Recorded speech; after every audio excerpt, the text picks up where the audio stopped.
என்னம்மா நீங்க எல்லாத்துக்குமே ஒரே ஆளா கஷ்டப்படணுமா? நம்மளுக்கு இல்லாத வசதியா? அப்படி இருக்கும்போது ஏதாவது ஒருத்தருங்களை கூப்பிட்டு வேலைக்கு சேர்த்திருக்கலாம்ல.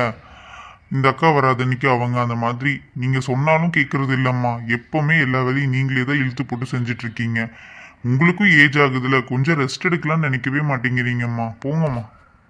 இங்க பாருடா கதிரு, அப்பாவுக்கு எப்பவுமே சமையல் நான் தான் செய்யணும். நான் செய்யலைன்னா வேலை செய்யறத வேலை செய்யலை அப்படின்னு சொல்லிட்டு அவர் சாப்பிடவே மாட்டார். அவரோட டேஸ்ட் எனக்கு மட்டும்தான்டா தெரியும். வரவங்களும் அதே மாதிரி சமைப்பாங்கன்னு சொல்ல முடியுமா? அதே மாதிரி தான் உனக்கு ஒரு மாதிரி டேஸ்ட்டு, ரகுக்கு ஒரு மாதிரி டேஸ்ட்டு, வெற்றிக்கு ஒரு மாதிரி டேஸ்ட்டு. உங்கள் 4 பேத்துக்கும் அம்மானா ஆசையாக சமைப்பேன். மற்றவங்க இருந்தால் அது ஒரு வேலையாக தாண்டா செய்வாங்க. அதனால தான் எல்லாத்துக்குமே ஹெல்ப் வச்சுட்டு சமையல் மட்டும் என் பார்வையிலே வச்சுக்கிறேன். வேற ஒன்றும் இல்லைடா. இன்னும் வீட்டுக்கார மேல லவ் தான் போல. அவர் எப்படி சாப்பிடணும், எப்போ சாப்பிடுவாரு, என்ன பண்ணுவாரு, எல்லாமே பார்த்து பார்த்து பண்றீங்கல்ல. உங்களை மாதிரி எல்லாம் ஒய்ஃப் கிடைக்கிறதுக்கு அப்பா ரொம்ப கொடுத்து வச்சிருக்கணுமா. எவ்வளோ அன்பா அக்கறையா அவங்களுக்கு என்ன பிடிக்கும், எங்களுக்கு என்ன பிடிக்கும்னு ஒவ்வொன்றும் பார்த்து பார்த்து செய்கிறீங்கம்மா. ஆனால் எனக்கு என்னென்னா உங்களுக்கு கை கால் வலியெல்லாம் வருமேன்னு தான் ரொம்ப கவலையாக இருக்குது. வேற ஒன்றும் இல்லைம்மா. ஆனால் நீங்கள் செய்கிறத தவிர வேறு யார் என்ன செஞ்சு கொடுத்தாலும் எனக்குமே பிடிக்கல அப்பா மாதிரி. சொல்லுவீங்கடா சொல்லுவீங்க. உங்களுக்குன்னு ஒருத்தி வர வரைக்கும் தான் அம்மா கை தூக்குவோம், அம்மா ரொம்ப தங்கம் தகரம் எல்லாம் சொல்லுவீங்க. ஆனால் உங்களுக்குன்னு ஒருத்தி வந்துட்டா அம்மா எல்லாம் கடைக்கு போய் நிற்கணும். இல்லைடா தம்பி? ஆமாம், ரகு அண்ணனுக்கு மட்டும் சொந்தத்திலே பொண்ணு பார்த்துட்டேன். உங்கள் அண்ணனா ஒரே ஒரு பொண்ணோட நிறுத்தி வச்சிருக்காரு. இல்லை இன்னும் 2 பேர்த்த பெற்றிருந்தாங்கன்னா நானும் வெற்றிடனும் பார்த்து கரெக்ட் பண்ணிப்போம்ல. இப்போ பாரு, ஒரே ஒரு பொண்ணை பெற்றுட்டு அந்த பொண்ணு ரகுவை தான் கட்டிக்குவேன்னு ஒத்த காலில் நிற்கிது. என்ன பண்ண சொல்கிற? அப்போ நானும் வெற்றியனும் என்ன பண்ண முடியும்? வெளியே தான் பொண்ணு தேடணும். அப்படி வரவங்க ஒத்துமையாக இருப்பாங்களான்னு தெரியாதேம்மா. அது மாதிரி பொண்ணை பார்த்தீங்கன்னா ஓகே, இல்லைன்னா எங்கள் கையில் எதுவும் இல்லைப்பா சாமி. ஏண்டா இதுக்கெல்லாம் என்ன குறை சொல்லுவியாடா? எங்க அண்ணனுக்கு குழந்தை இல்லை, அதுக்கு என்ன பண்ண முடியும்? ஒன்னே ஒன்று போதுன்னு நிப்பாட்ட வேண்டிய சூழ்நிலைக்கு அவங்க வந்துட்டாங்க. அதுக்கும் கூட என்ன திட்ட பத்தியா நீ? உனக்கு ஒன்னே போடுவேன். என்ன பண்ண முடியும்? அண்ணாவுக்கு அண்ணினால முடியல.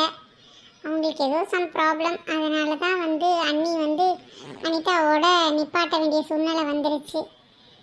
இல்லைன்னா அன்னிக்கும் இந்நேரம் என்ன மாதிரி இன்னும் 1ஓ 2ஓ பிறந்திருக்குள்ள. போதும் அனிதா ஒருத்தியே, அண்ணியும் நல்லா இருக்காங்களா, அது வரைக்கும் சந்தோஷப்பட்டுக்க வேண்டியதுதான். நீ கேட்குற மாதிரிலாம் என்னால் பண்ண முடியாதுடா. நீ கட்டிக்க வேண்டிய பொண்ணு உன் பேச்சை தான் கேட்கணும். நீயும் அவள் பேச்சை கேட்டு புரிஞ்சு நடந்துக்கிட்டீங்கன்னா வீட்டை அனுசரித்து அவங்க நடந்துக்குவாங்க.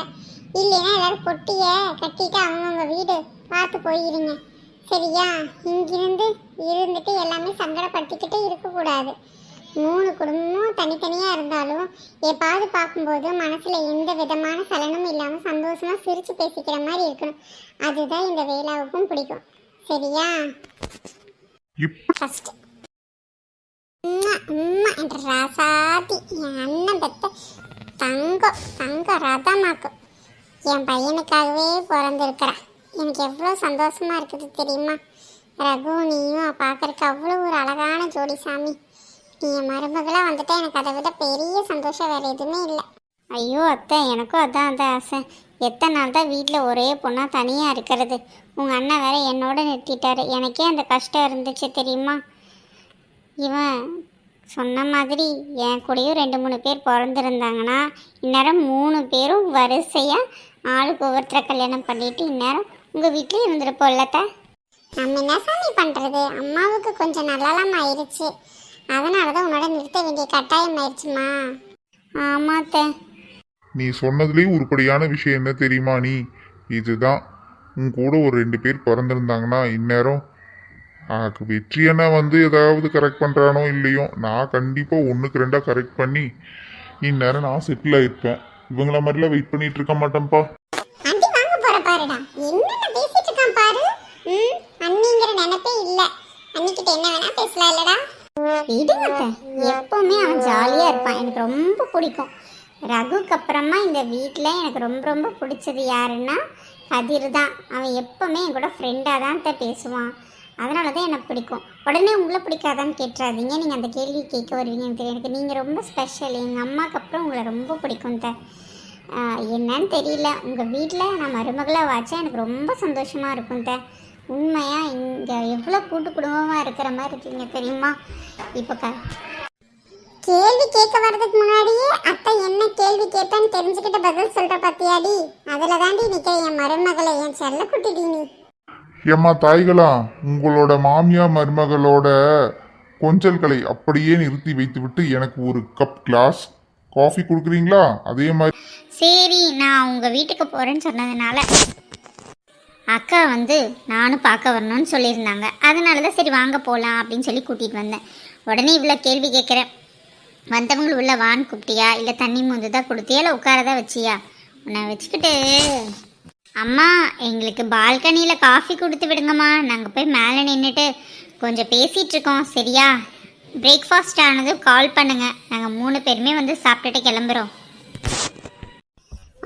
ஓகேடி, வாங்கம்மா. எப்படி இருக்கீங்க பாப்பா? நல்லா இருக்கீங்களா 2 பேரும்?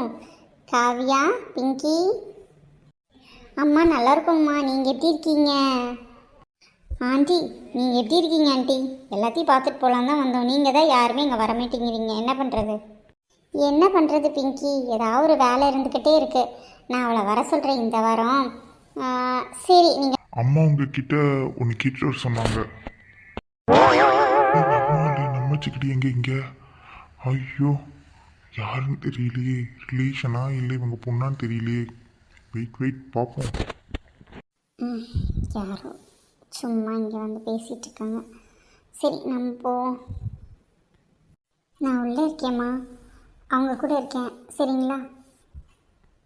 சரி காவியா, சரி பார்த்து உள்ள போ. அம்மாங்கிறாங்க அவங்க. சரி காவியான்னு சொல்கிறாங்க. காவியாங்கிறது தான் பேரா? ரொம்ப நல்லா இருக்கு. ஆளுக்கு ஏற்ற மாதிரி அம்சமான பேர் தான் வச்சுருக்காங்க. என்னைக்கு தான் இவகிட்ட நான் ப்ரப்போஸ் பண்ண போகிறேன்னு தெரியல. இவன் என்னை பாப்பாளா மாட்டாளான்னு கூட தெரியல. ஏதோ விசித்திரமாக பார்க்குற மாதிரி பார்க்குறான். சரி ஒன்றும் பிரச்சனை இல்லை, இது தாப்புல வீடு தானே, கரெக்ட் பண்ணிக்கலாம். சொல்லுங்கள் தம்பி.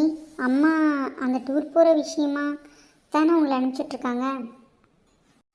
ஆமாங்க ஆண்டி, அம்மா வந்து அவங்க ஃப்ரெண்ட்ஸ் கூட சேர்ந்து டூர் போகிறது உங்ககிட்ட சொல்லியிருந்தாங்களாம். ஸோ அதனால் உங்கள் வீட்டிலேருந்து யார் யார் வரீங்கன்னு கேட்க சொன்னாங்க ஆண்டி. அதான் கேட்டுட்டு போகலான்னு வந்தேன்.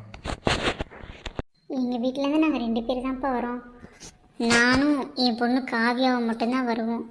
அம்மா கிட்ட சொல்லிடு, அங்கிள்னால வர முடியாது, அவருக்கு வந்து பிஸ்னஸ் மீட்டிங்ஸ் எல்லாம் நிறையா இருக்காம்மா அப்படின்னு சொல்லிட்டு.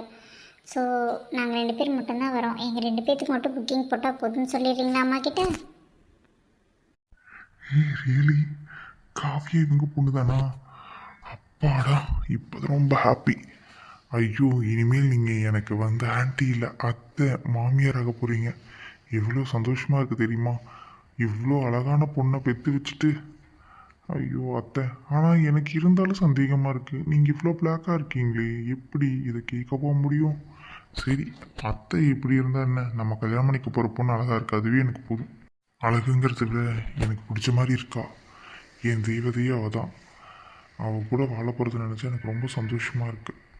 என்னாச்சு தம்பி, என்னமோ யோசிக்கிறீங்க? நத்திங் ஆண்டி, அம்மா கிட்ட சொல்லிடுறேன். ஓகே ஆண்டி, நான் வரேன். பரவாயில்லையே, பையன் ரொம்ப நல்ல பையனாக தெரியுறான். இந்த மாதிரி ஒரு பையன் நம்ம வீட்டுக்கு மருமகனாக வந்தால் நல்லா தான் இருக்கும். ஆனால் என்ன பண்ணுறது, இவங்க நம்மளை விட கொஞ்சம் வசதியாக இருப்பாங்க போல இருக்கே. அதெல்லாம் நினைக்கக்கூடாது, ஃப்ரெண்ட்ஷிப்போடு நிறுத்திக்கணும். ஆண்டி வரேங்க ஆண்டி. சரிப்பா, பார்த்துப்போங்க. ரொம்ப நல்ல பையன் மாதிரி தெரியுது. நம்ம மூத்த மாப்பிள்ளை தான் நம்ம பிள்ளைய போட்டு இப்படி டார்ச்சர் பண்ணுறாரு. எல்லா வசதியும் இருந்தும் பையன் அனுசரிப்பு இல்லாமல் நம்ம பொண்ணு எவ்வளோ கஷ்டப்படுறான். இங்கேயும் அங்கேயும் மாறி மாறி விளையாடுறான். ஆனால் நம்ம காவியாவுக்கு அப்படி அமையவே கூடாது. இந்த மாதிரி ஒரு பையனை தான் பார்க்கணும். ஏன் முடிஞ்சால் இந்த பையனையே நம்ம காவியாவுக்கு பார்த்தா ரொம்ப நல்லா தான் இருக்கும். அந்த அக்காவும் ரொம்ப நல்ல டைப்பாக இருக்காங்க. இந்த பசங்களும் ரொம்ப நல்ல டைப்பாக தான் இருக்குது. பக்கத்துலேயும் கூட நம்ம பிள்ளை இருக்கும். ஒரு செவரு தான்னா நம்ம பிள்ளை வீடு. இப்படி இருந்தால் தான் என்ன நடக்குது எது நடக்குதுன்னு தெரியும். பார்ப்போம், கடவுள் என்ன முடிச்சு போட்டிருக்கானோ தெரியாதே, நம்ம நினைக்கக்கூடாதுல்ல.